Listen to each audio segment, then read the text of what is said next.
Hey, this is Ken from Coffee Crafters, and I'm here in the factory today. And one of the questions that we get all the time is, what size of a roaster do I need?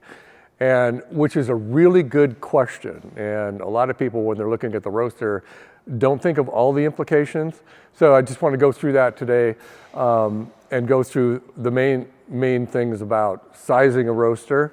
One of the important things is first to figure out where you plan on roasting and how much space you need. Because most of the roasters will fit in a very small space. The little Valenta 3 here, which is our entry-level roaster, you can put it on like a 30-inch by 48-inch cart. And so you don't need a lot of room. That's for an entire system, including the venting. As you move up in size a little bit, we still design the systems to fit in a small space. So the Valenta 8 and the Valenta 12 will fit in a 3 feet deep by 7 foot wide space.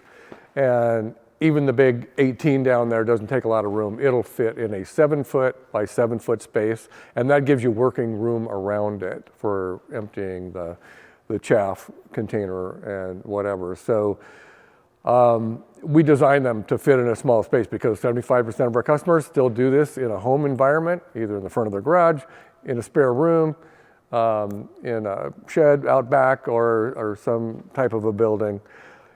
For an entire roasting operation, you can put an entire operation in an 8 foot by 10 foot space. We've seen some really cool operations set up in a portable shed that they purchased or a spare room in the basement. So that part doesn't take a lot of room. The next thing you need to think about is the power requirement. All of our roasters are electric, and starting down here on this end, one of the things a lot of people do on the intro level with the Valenta 3, if they get the base model, it operates on the same 30 amp 240 volt circuit as your clothes dryer. If you get the deluxe model, it is 40 amp, so we move away from that a little bit.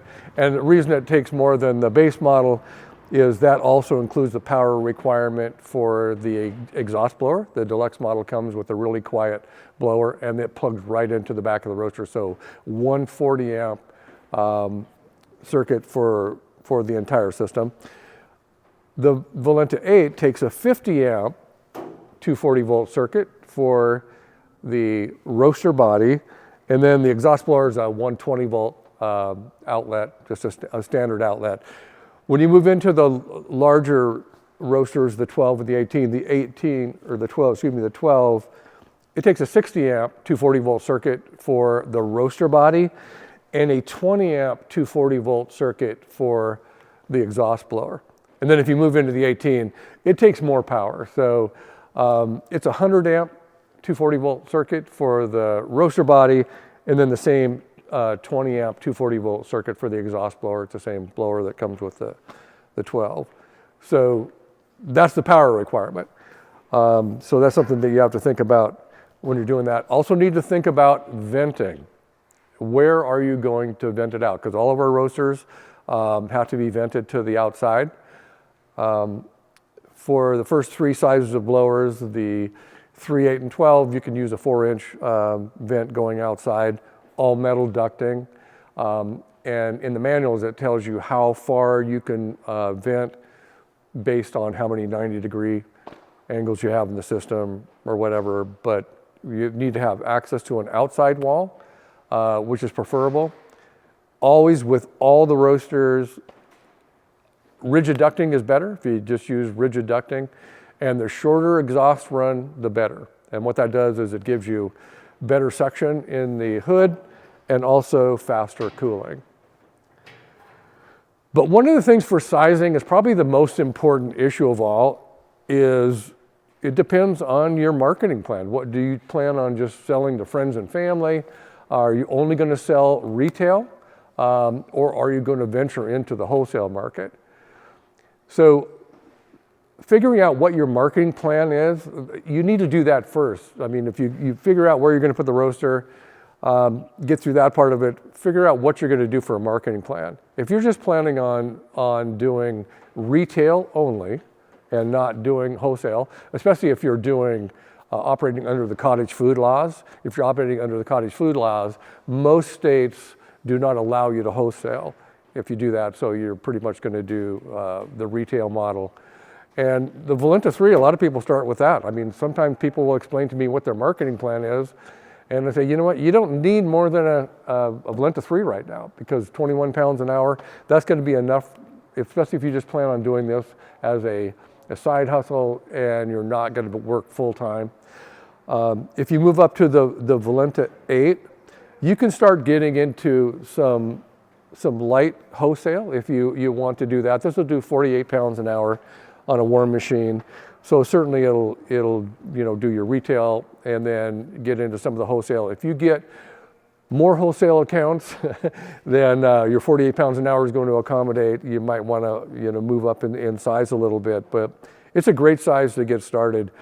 And the cool thing too about all the roasters is they have great resale value. So if you get into it and you decide you want to sell it, we can help you find places where you can post them where they sell fairly quickly. The Valenta 12 is a good solid option if you're doing a combination of wholesale and retail, and you're doing both. It'll do 72 pounds an hour. It only takes a 60 amp circuit, so that will accommodate most home 200 amp panels. You will have enough power to be able to run that. The only restriction might be you might not want to use your oven, baking, using the clothes dryer and the roaster at the same time. You might have a few issues there, but most of the time that will accommodate that. Personally, if I was starting a business and I wanted to do retail and wholesale, I'd probably start with this one. If you're already established or you know that you're going to go into heavy wholesale to begin with, then the Valenta 18 is great because it's 108 pounds an hour, and that will get you up and running. The other thing with all of the roasters is most of our customers, when they get started, they're a one-man show or a two-man show, if they have family members helping. So it's not about roasting 8 hours a day. That doesn't matter. So you could say, okay, we can do 800 pounds a day with this. Usually you have other things to do, packaging, delivery, things like that. So one of the things you want to think about when you're doing your marketing plan is go ahead and do yourself a little spreadsheet and figure out how many hours a day am I going to have available to roast. If you're going to only roast 2 hours a day, if you have 2 hours a day available, it's like, okay, well, then that's going to give me about 40 pounds a day here. It's going to give me about 80 pounds a day here. It's going to be about 140 pounds a day here. And then if that gives you time for packaging and the other things that you have to do, that would be important in the sizing part. So those are kind of the basics. And one of the things we tell people, the most important thing in your coffee roasting business is to figure out what your marketing plan is, because good marketing plans make business profitable and they sell coffee. Operating without a marketing plan is not a good idea to get started. So that's basically the information on sizing a roaster for your operation. If you have any questions, give us a call at Coffee Crafters. We're used to answering these questions all day long, so most of the people here can help you. And we have a lot of roasters in inventory. These are ready to package. We have a lot of them packaged, ready to ship. So when you're ready to purchase a roaster, let us know and we'll get one out to you. Thanks.